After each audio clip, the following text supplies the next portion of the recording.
स्वागत आहे मंडळी. कसे आहात? बरे आहात ना सगळेजण? आजच्या भागामध्ये आपण रमा आणि विमला या दोन गृहिणी आहेत, मैत्रिणी आहेत म्हणा, ओळखीच्या आहेत, त्यांच्यामधला संवाद आपण बघूया. रमा वदती, रस्त्यामध्ये भेटतात. रमा म्हणते, विमले नमस्ते.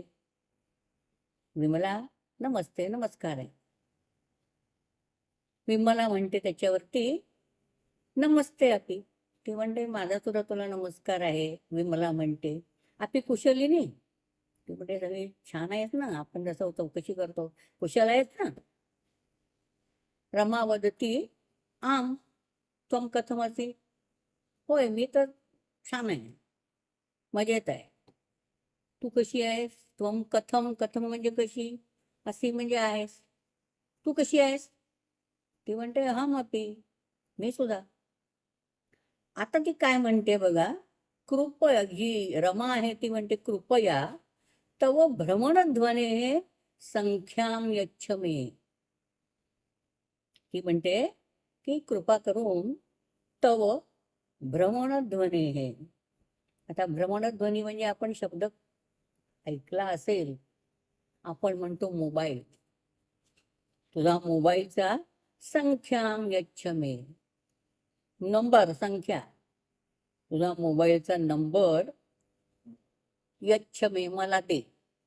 आता ती लगेच तिला विमला देते.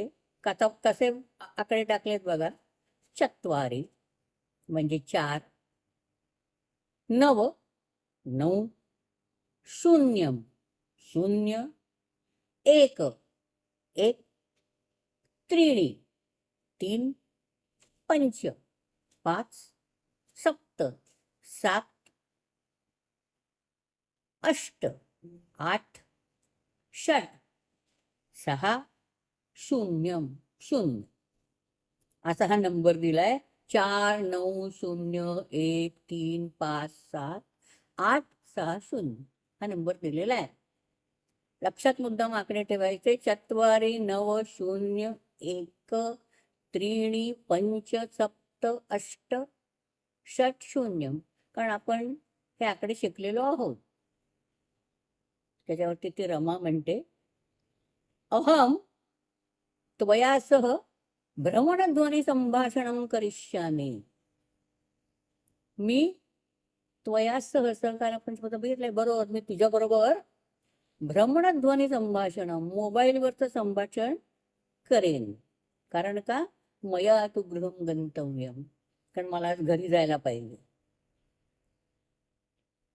ती मला ती म्हणते, धन्यवाद धन्यवाद, पुनर्मिलामा, पुन्हा भेटूया, असं म्हणून तो संवाद त्यांचा तिथेच थांबतो. त्यामुळे मीही आज इथेच थांबणार आहे. नेहमीप्रमाणे माझ्या या वाहिनीला आपण लाईक, शेअर आणि सबस्क्राईब करा आणि आठवणीने कमेंटही करा. जयतु संस्कृतम.